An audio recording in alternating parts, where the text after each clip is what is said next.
Growing up, I remember my papa telling me stories about how they ate possums and coons and anything that they could get their hands on in order to feed their family. And I think that for me, it was always kind of a funny story when I was a kid, because I just thought it was funny that they would eat squirrels and rabbits and coons and possums and things like that. But now, as an adult, I realized that they had to eat those types of animals and foods and hunt out of the woods because they had nothing else to eat. And something I think that we often forget about, as this generation has so much and we're an over-consuming generation of people that we're always needing more and more and more, is that we have lost so many of those skills that were so useful, and also we have just kind of lost our appreciation for the work ethic it takes to put into doing things ourselves. And I'm not saying that that is just a blanket statement for every person, because there are a lot of people that work really hard in different areas of life. But I think that because we have so much, it's so easily accessible, that we are kind of losing sight of what it takes to really do things ourselves. And so something that I have been focusing on and trying to teach my own children is being resourceful and kind of going back to the basics, going back to the way that our grandparents did things, how they cooked, how they took care of their homes, how they grew their own food, how they hunted and gathered and did those things to provide for their family out of necessity. At the time, they were doing it out of necessity because there was no other choice. And what I see a lot of times from our generation now is a lot of us want to kind of go back to the way that our grandparents lived and learn those valuable skills that have kind of been lost through the generations. And so for me, that's definitely me as a person and my family as a whole and my husband. We are trying to go back to that way of life. And it has definitely been a transition for us, because in our early marriage and in our early years of our family, that wasn't really our intention or our goal. It wasn't something that we really thought about until a few years into our marriage and into our family, growing our family. When our kids were very young is when we first got laying hens. And then we just started to see this kind of snowball effect of, we learned a little bit more, we researched a little bit more, and then it really sparked a fire of wanting to take these skills and learn these skills and cultivate these things. And actually, they become our interests and they become our hobbies.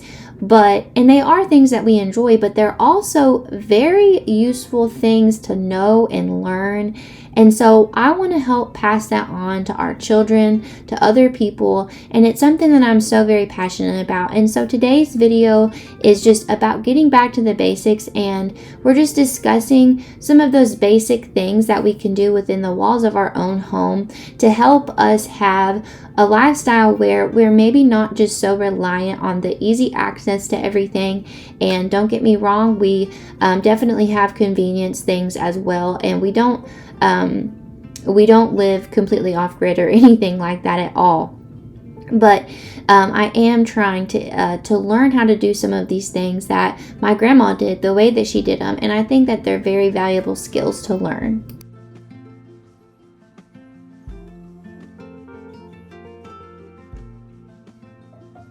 One of the easiest ways I feel like that you can start to get back to the basics is by learning to grow some of your own food.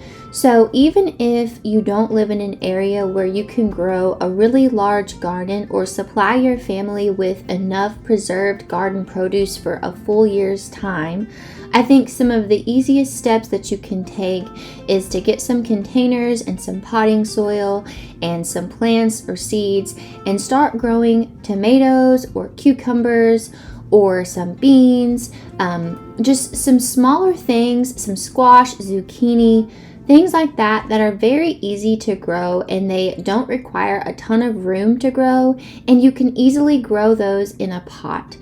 People grow strawberries different things like that. Now, if you do have a little bit more space, maybe you could do some raised garden beds or till a small spot for some things. And if you have an even bigger area, then I would suggest doing the garden and also adding in some fruit trees and some fruit bushes. And so you can really start there, because where you're going to expand is you're going to learn how to grow your own food. You can learn to eat in the season. So if you have a lot of things that are ready to harvest in the summer, then you can learn kind of how to cook with those items or how to preserve those items. And that's a really great step forward in learning the basic skills of gardening and preservation.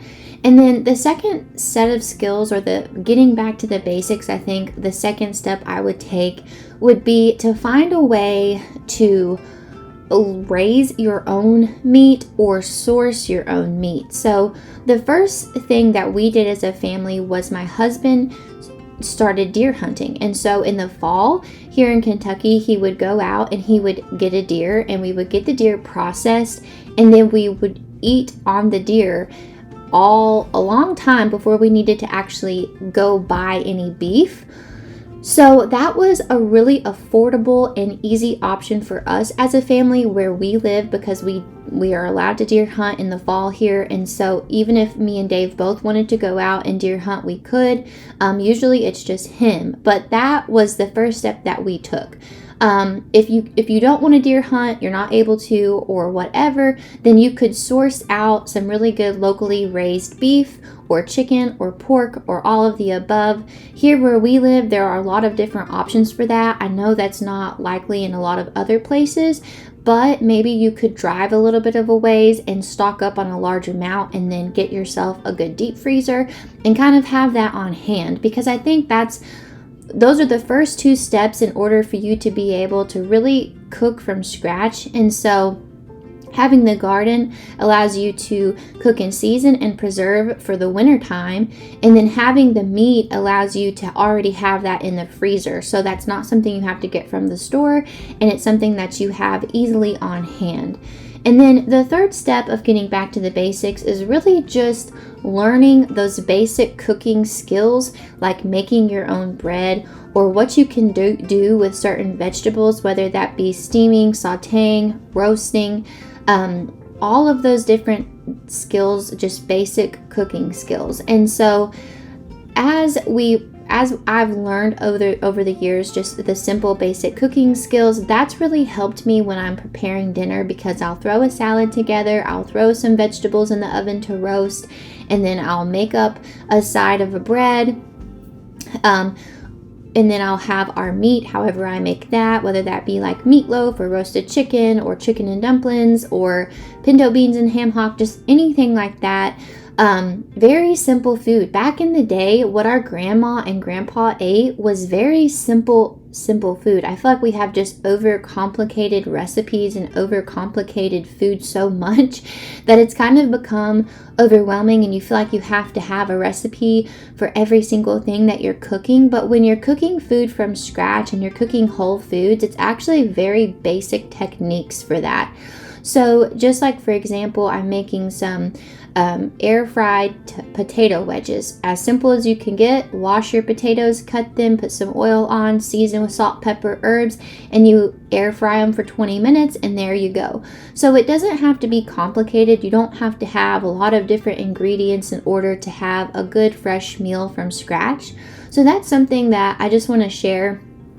And then also getting back to the basics would be, if you can't grow a garden or if you can't raise your own meat, would be to visit some of your local farmers markets that would give you the opportunity to find some vegetables, to find some fruits, and they often have fresh bread, and they'll have information to be able to give to you about finding a good meat supplier, things like that, so you can source it out if you can't grow it yourself.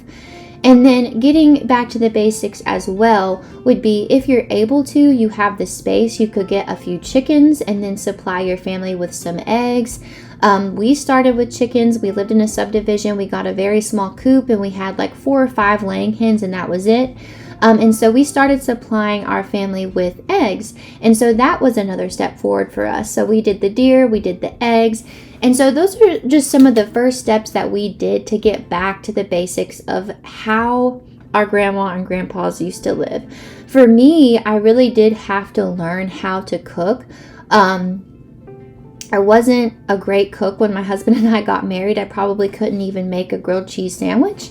And so anyway, I mean, I really did have to just kind of get in the kitchen and make a lot of mistakes and learn to cook. But now it's just, to me, it's effortless, and it's actually soothing to get in the kitchen and cook from scratch and to make these meals. And I know that they're wholesome meals. They have good ingredients, clean ingredients. And to me, that is just worth more than anything.